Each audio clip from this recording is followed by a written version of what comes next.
things about Metroid. I mean, what's not to love?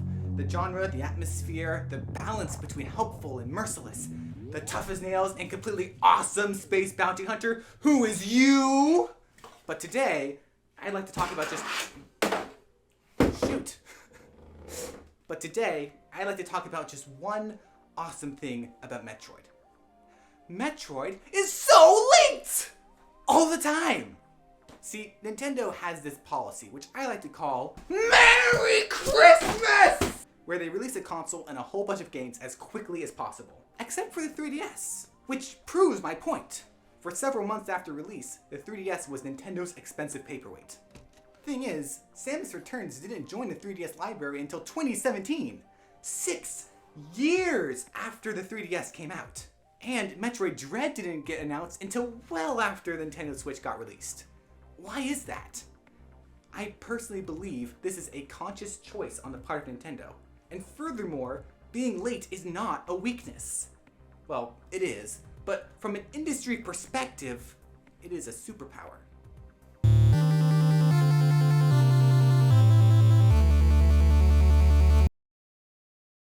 The year is 1986. Gaming is back from the brink, thanks to Nintendo and their revolutionary Mario, and a new game is hitting the shelves.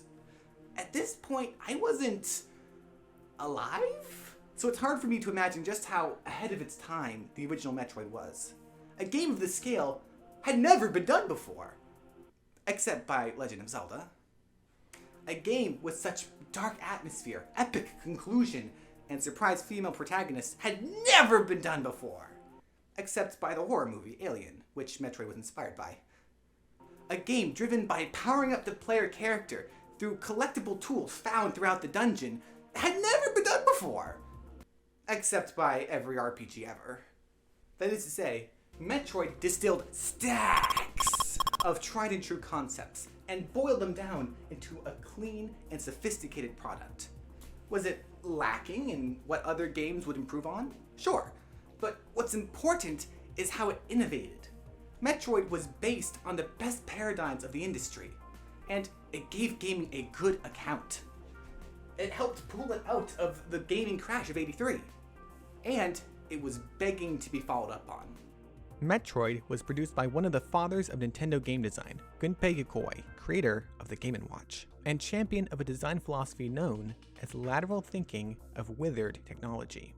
Basically, if we can find an old technology and use it creatively, we can get a way better product than the supposed cutting edge, because older technology can be served with pre-existing know-how behind it, and get a cheaper price tag too. I believe Yokoi's philosophy is an important part of the Metroid formula. Metroid 2 is more of the same, except it turns the burdens of its cheap, already outdated hardware into its advantage. Metroid 2 added the iconic save stations to control the game's pacing. The game used the Game Boy's cramped screen size and bare music to make a truly isolating experience, with small moments of respite in between, so you could put down the game when needed and pick it back up later. These moments would be pivotal to keeping dramatic tension when the series turned to a more cinematic direction. Which leads us directly into Super Metroid! Sorry. The SNES was a 16-bit system rather than an 8-bit. At first, this may sound like it's just a double in computation power, but no. Each singular bit is a double in power. 9-bit would have been twice as powerful. 16-bit is more like 256 times. And every ounce of it was put into Super Metroid. The game even had the largest cartridge at the time at 3 megabytes.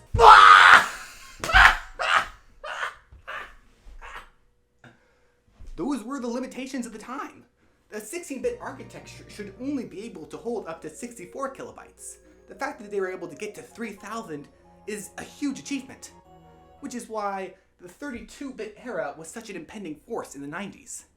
The Amiga, the 3DO, and the Atari Jaguar were all reminders that the 32-bit era was fast approaching. In 1994, Sony released a PlayStation 1, and Sega released a Sega Saturn, marking the end of an era. That same year, Super Metroid would come out. I believe Super was a swan song to 16-bit at the end of an era. In terms of music, graphics, story, and size, it was everything 16-bit had been and could be up to that point. And I believe it enshrined 16-bit in the industry's memory forever.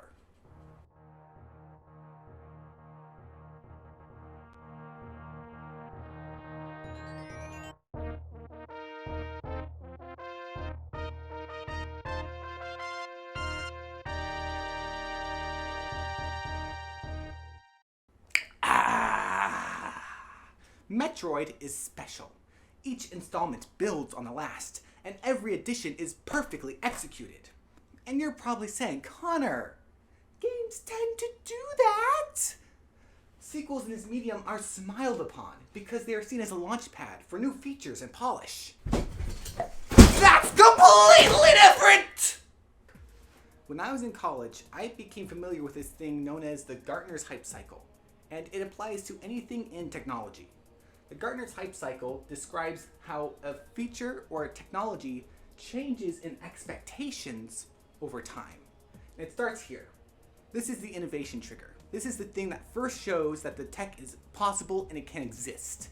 It could be a paper, it could be a proof of concept. From here, once it enters the public consciousness, it skyrockets in expectation into, well, inflated expectations. This is called the peak. It's not long thereafter that people begin to realize that they might have gone a bit too far, and suddenly public interest snaps back down to almost nothing. This is the trough of disillusionment.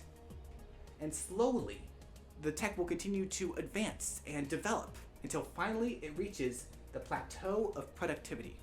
This is where tech will finally end, when the expectations are true to what the tech can do. The peak is where people watching the market invest their money. It's what's hot. Mario 64 was released on the 3D wave at the very top to global praise. But what about everywhere else? What happened to the games released on the plateau? Well, for 16-bit, we have seen a resurgence of indie games using the 16-bit era to great effect. Celeste, Shovel Knight, Stardew Valley, I'm sure you've played them. But what about the slope? After all, the games in the plateau wouldn't be nearly as good without the few holdouts continuing to make games in the slope. Have you played any games made during the slope of Enlightenment? Well, yes. You've played Metroid. In the 8 years after the release of Super Metroid, what came out? What happened? Nothing. Nothing was released. Because there was nothing to release it for. 3D was the frontier. And by that, I mean it was baby! 32-bit era was peak experimentation. And it wasn't until we got to the trough of disillusionment that we could really give it the true Metroid treatment. Enter the tech-savvy American startup, Retro Studios. And Prime was a masterpiece. Really, it's kind of hard to describe just how good it was. It kicked over the industry's opinion of it based on its own merits alone, keeping the spirit of Metroid while introducing a new dimension. It was a game changer. Up to this point, Metroid games have been based on the growth afforded by the generation they were made for. But as we moved to modern hardware, the improvements by each console became less earth-shattering. Slightly better graphics, slightly larger screens. Despite this, Metroid doubled down. The hype cycles started being based on software improvements rather than hardware ones. And importantly, not all software hype cycles coincide with console ones. Some do, but many practices and genres develop over several generations and reach the slope of enlightenment near the beginning of another console.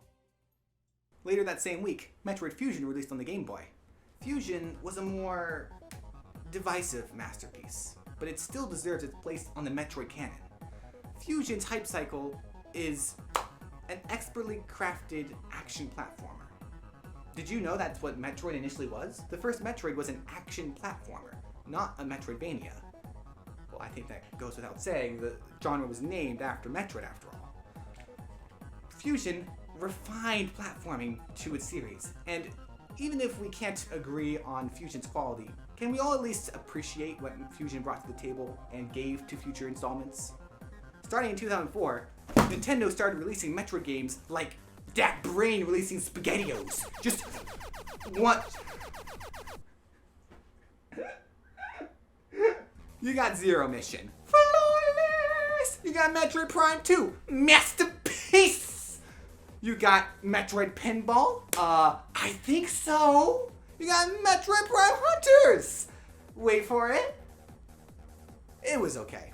But then you got Metroid Prime 3 right on the horizon. And it was sure to take the enchantingly inhospitable world of Metroid Prime 2 and push it to greater heights. Right?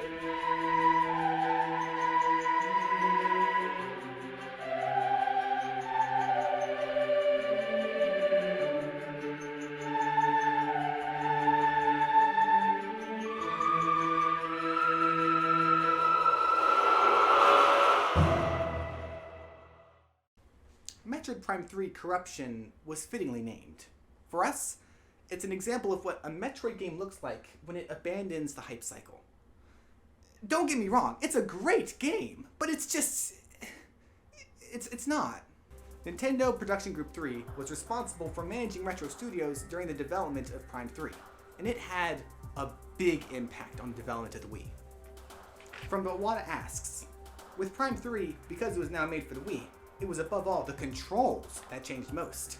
I think you could even go so far as to say that the Wii Remote and Nunchuck were developed with this game in mind. Among the prototypes for the Wii Remote, there were even traditional controllers that were held with two hands, like the PS2 and the GameCube controllers, with pointer functionality built into them. When Terasaki-san, who was working with us at production, saw this prototype, he exclaimed, "You could make a Metroid Prime game for this, but wouldn't it be easier if you just split it into two parts?" Thus became the impetus for the creation of the Nunchuck. Metroid Prime 3 wasn't a late game title. It was released alongside the Wii, although it was delayed. Metroid Prime 3 was a release title. And you know what? Good for it. Really. And now, Metroid didn't have to bottom feed among the whatchamacallits. Metroid Prime 3 could be a big shot! Ah, what am I saying? No! Curse you, Nintendo! Not really, but you get what I'm saying.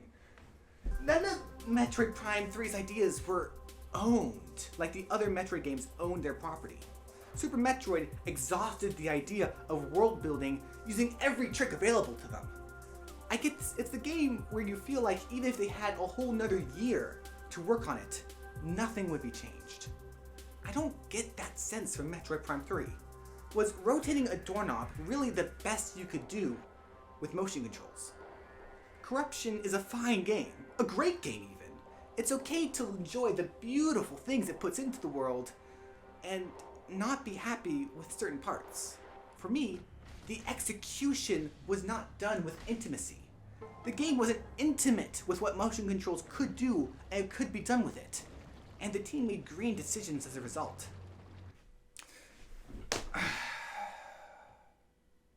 If only there was another Metroid game on the Wii. Wait, there was. A dream. I had been reliving the tragic moments of my recent past. Thanks to the Hyper Beam, which was given to me somehow by the baby, I laid Mother Brain to waste. Sakamoto's obsession with cinematics and movies was pushed to an extent previously not thought possible. And you know, this isn't a hill I will die on.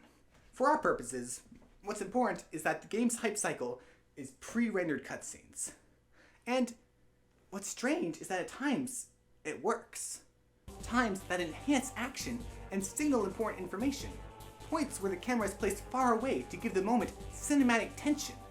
Using the camera like this is the 3D super we deserved. It's crazy to think that the bad Metroid, the one that brought on a 6-year dark age, still added momentum to the series. Other M lives on in the short but beautiful glory kills, eventually seen in Samus Returns. Which brings us to our next game, Metroid Federation, baby!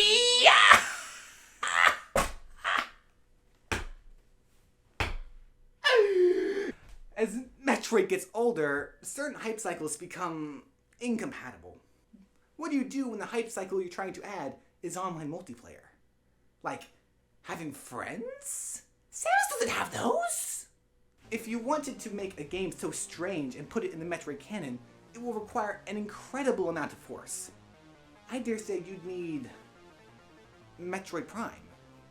Prime was the ideal break from convention. Weird, but in every way an improvement. It kept the scale, the saving, the world building, the upgrades, the bosses, the silent hero, the atmosphere, and then added 3D on top. You have to use everything. So it's proof of Metroid's resurrection that the return pulled inspiration from all Metroid games, even Other M.